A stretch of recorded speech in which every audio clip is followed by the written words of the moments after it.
Ever did or said something that totally ruined a date? Ever had somebody you went out with do or say something that totally ruined your date? Yeah, me too. But there are things you can do to make sure you're not the one that ruins your next date. Hey, this is Todd. Welcome to the Thrive Singles Podcast. Whether you're single again or still single, stop hating being single and learn to thrive.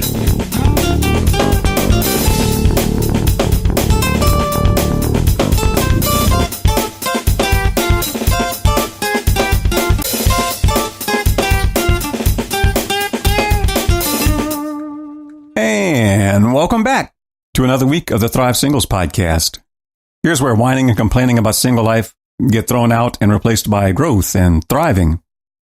This week, we're talking about how to ruin a date. We've all been through it.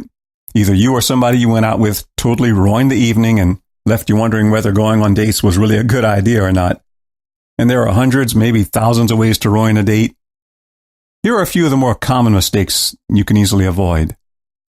A lot of the things I say in these podcast episodes should go without saying, but judging from my experience, the experience of people I've talked to, and probably your experiences too, they still need to be said again. So here we go. What about showing up late? There are reasons people are occasionally late, but barring a fire, a severed limb, or some other bona fide emergency, you should be where you said you'd be when you said you'd be there. And that's not necessarily an unrecoverable error, but it could very well ruin a date, especially if reservations are involved. At the very least, it indicates to the other person that they or this date are just not that important to you. And nobody enjoys standing or sitting around alone, awkwardly waiting and wondering when or if their date will show up. A good way to ruin a date is to make it all about you. Talk about yourself constantly. Don't really pay attention to what your date talks about. Make it all about your interests, your needs, and your opinions. See, part of being attractive and having a good dating experience is making the people around you feel valued. What people take away from dates is not necessarily exactly what you did or said, but what they remember is how they felt when they were around you. So spend some time listening to, encouraging, and complimenting your date. Don't make it all about you. And don't make it all about physical gratification. In fact, don't make it about physical affection at all. One of my favorite quotes about this is from Joshua Harris. In his book, I Kissed Dating Goodbye, he said, "The joy of intimacy is the reward for commitment." Now, he and I disagree on some things that he wrote in that book, but we both believe that the level of physical intimacy only increases as the level of commitment increases. If you want to have good dates, just make it about fun and getting to know yourself and other people. Physical affection is for further down the line. Sex and activities that could lead to sex are for people who have made the ultimate commitment, marriage. What a lot of people do on dates these days is what married people would call foreplay. If you listen to this podcast, I'm going to assume that sex outside of marriage is not an option for you. So how is it fun to do things that get your body ready for sex and then not have sex? How is that fun?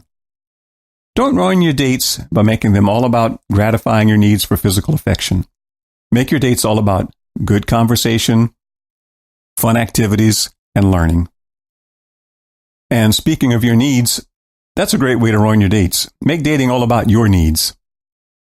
Are your needs more important than the needs of the people you go out with? If that's what you believe, you need to have a good long talk with Jesus. And besides that, acting needy and desperate is a huge turnoff to most well-adjusted, emotionally healthy people. In other words, it's going to repel the kind of people you want to attract and attract the kind of people you don't want to be around. Well-adjusted, emotionally healthy people tend to not spend their time around emotional leeches who suck up all of their spiritual and emotional energy. To ruin a date, focus on negativity. I'm pretty sure we all have some dating experience with Donald or Debbie Downer. Another surefire way to ruin a date and guarantee no future dates is to focus on the negative. Talk about your aches and pains. Talk about your problems. Heard any heart-wrenching news stories? Have any bloody, oozing, or otherwise gross symptoms? Anything come to mind that you just can't stand? Are you depressed about something? Are you angry about anything? If you want to ruin a date and never go out with that person again, go ahead, talk about those kinds of things. And don't let them change the conversation back to anything positive. If you want your date to be a real letdown, build up unrealistic expectations. Look, things happen. Things go wrong. And that's okay. Roll with it. Every date won't be a perfect 10. Don't expect them to be. The only way to make dates that you'd usually rate a 7 or 8 or a 9 not seem awesome is if you expect every date to rate a 10, which is impossible. Going out on dates more often helps with this. If you only go out once a year, that puts an awful lot of pressure on that one date to be exceptional. Whereas if you go out more frequently, you get a better understanding of what to expect from dates and things to do and not do to make dates better. You know, before the advent of pocket computers connected to the internet, people had to ruin dates the old-fashioned way. They paid more attention to the people around them and things happening around them than to the person they went out on a date with. But now, thanks to modern technology, we can ruin dates more efficiently and effectively. If you already had a problem focusing on the person you're out with, now you can also have a new high-tech distraction. You have an ever-present, buzzing, ringing, vibrating device keeping you constantly connected to everybody you know, people you barely know, and every event that happens around the world, all clamoring for your attention. Or on the other hand, if you want a great date, you could silence that irresistible portal into the virtual realm, stop chatting up the good-looking waiter or waitress, and just focus on the person you're with. And lastly, if you want to ruin a good date, take it too seriously. I mean, don't get me wrong. In a way, you should take dating seriously. You do have a serious responsibility before God to treat your date appropriately, properly, and have their best interests in mind. But seriously, lighten up. It's a date, not a marriage proposal. Date well, be safe, guard your heart. But it's just a date. And who knows, maybe it will lead to another date. Maybe it won't. Maybe they'll turn out to be someone you could see yourself married to. Maybe they won't. Either way, it's okay. It's good. It's just a date. Go have a little good, clean fun. I almost titled this post, How to Ruin a Date, a Complete Guide, or The Complete Guide to Ruining a Date, but there's no such thing. Either you or someone you go out with will at some point find a new creative way to ruin a date. And I'm sure I left out some of your favorite pet peeves, so please let me know in the comments how you or somebody you went out with ruined a date. If you're the one ruining dates, you can fix these things. These are things you can do.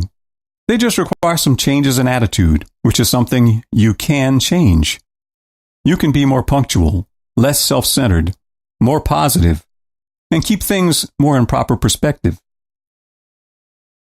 On the other hand, you can't control what other people do.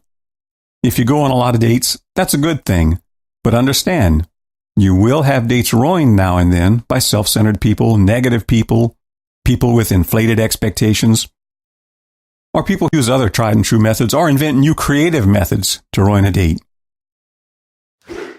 So, till next time, don't let the fact that you or your date will ruin dates from time to time stop you from going out. Go on dates anyway. Have fun. But take care of your part. Spend some time and effort making sure you're not the one ruining your dates.